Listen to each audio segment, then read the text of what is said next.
we make a switch. There are a few returns that gave Denver a great starting field position. What was your evaluation of the play on special teams, and what would you like to see improve about moving? Yeah, I think we all were a little disappointed in our special team in the coverage. Obviously, we lost leverage a few times, didn't really, seal an edge on them and allow the returner either to creases or to get to the sideline, and that's something that we worked on. And, the objective every week is to put our best 11 out there, and we're going to work on that this week. Coach, can you please clarify what did you see on AOC on Aiden that made you have this decision, or was this like a team decision? No, it wasn't a team decision. It was my decision. It just felt it was what's best going for our offense going forward. So it came out yesterday. Christian Wilkins, he's had surgery for fracture in his foot. How disappointing is that news, and how do you guys account for his absence? Well, tired of losing good players. That's not ever good. But I tell you what, up to that point, Christian was pretty dominant in that first half. Sack, 2 TFLs running around, and it happened early in the second quarter. He played on it, really tough SOB there. And, Christian right away when he got it fixed, and he was in here this morning at 6 a.m. trying to get ready, talking about he'll be back in a couple of weeks. So knowing Christian and his work ethic, obviously is disappointing. But, again, like next man up mentality. We've been dealing with that since Thursday before the Chargers, and we'll keep doing that. How difficult is it to prepare for a team that may be having a quarterback change themselves when they got 2 different quarterbacks preparing right now? Yeah, I think, one, the good part, we've went up against Russell a few times now. We're familiar with him as well. But really, we don't worry about that. I mean, you got to look at the scheme and the offense. You listen to Mike Tomlin's presser. How many reps does he get? Who's a hot hand? That's not really my job. We just got to do the best job we can, really, to make sure we don't make mistakes to give them opportunities as well. Speaking of Mike Tomlin, how much respect do you have for him, longest tenured coach in the league right now, and just your thoughts on Mike Tomlin? Yeah, when I was playing, he was coaching. And he's been winning. He's winning. He just wins. He wins. I know we always judge him on championships, but each and every year to have a winning season, to get a team ready to play, the style of play, their identity, right? What Steeler football looks like. That's hats off to him. He was a young coach when he took over, and all he's done is matured into probably one of the greatest coaches in this game. You mentioned you've seen Russell a couple times. Luke Getsy's pretty familiar with Justin Fields. I guess how much do you talk to him or get pick his brain for knowledge on that? Yeah, no, our staff did that right away. And the same thing with we got Gerald Alexander, Robert Spillane. We got some guys that are familiar with Pittsburgh. So whatever intel we have inside the building and we can share with one another, the better it is for us. Any update on Michael Mayer? He's still out. Back to my question on culture. When you looked at Carolina, I think it was fair. There were some people you could question effort. But on Sunday, AP, it looked like maybe guys were pressing. Guys certainly made mistakes, but it didn't look like effort issues with your team. Am I reading the film? No, there was. I'm not questioning our effort at all. I thought we played hard, and there was. Again, I'm gonna go back to his opportunities to make plays on both sides of the ball. Really, all 3 phases. And that day we didn't make them. But it wasn't from a lack of effort or physicality or a 1-2 or desire. No. I mean, the better team won that day. Obviously, listen, when you have 11 penalties and 3 turnovers, you're not going to win a lot of games.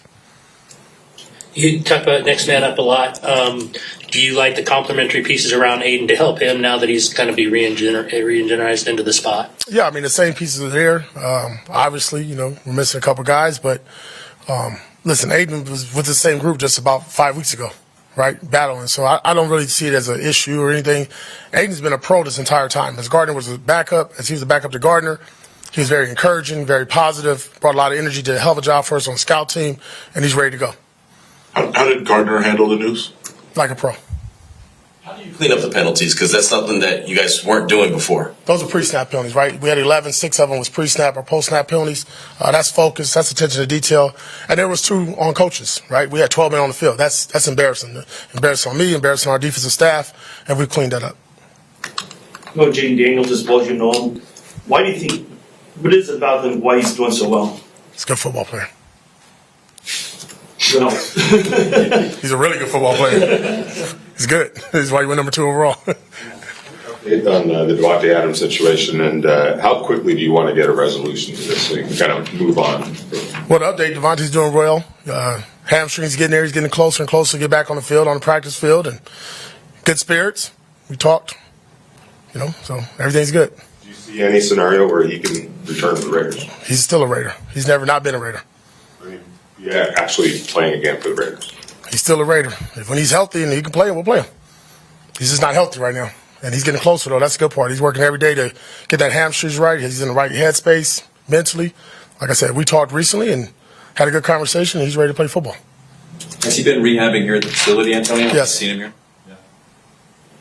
You talk about you had 4 rookies that played a ton this week, and of course the 2 offensive linemen, Eichenberg and Bowers. You talk about this rookie class and how you're acclimating them in. Yeah, probably.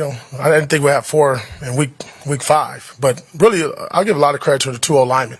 I thought DJ Glaze, I know he had 2 penalties in the game, but he's been steady Eddie, man, consistent. I've been saying this down since training camp. Jackson Powers, that's my little wild bull, my little 58. Love him. I mean, he's the energy, the effort. He's got a little nastiness to him. You see him diving over piles. I got to warn him again. He got another warning. But his love and his excitement for the game is really pleasant to see.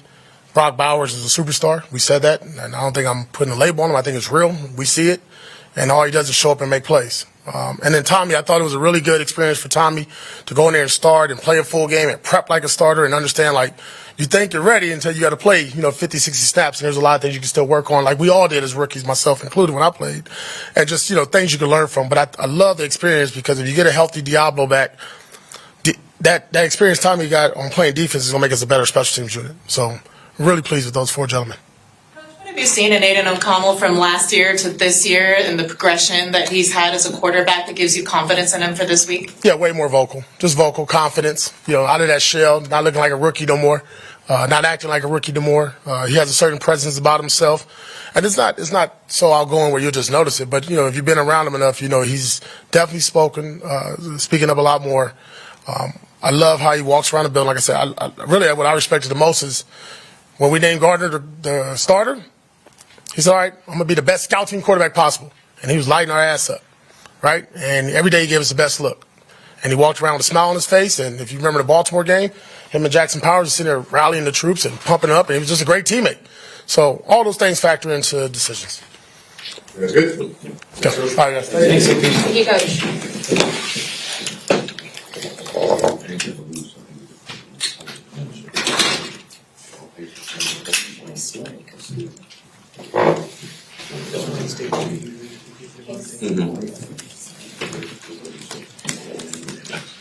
Oh, you got it. It's funny. I was thinking week 5 because I was watching McAfee.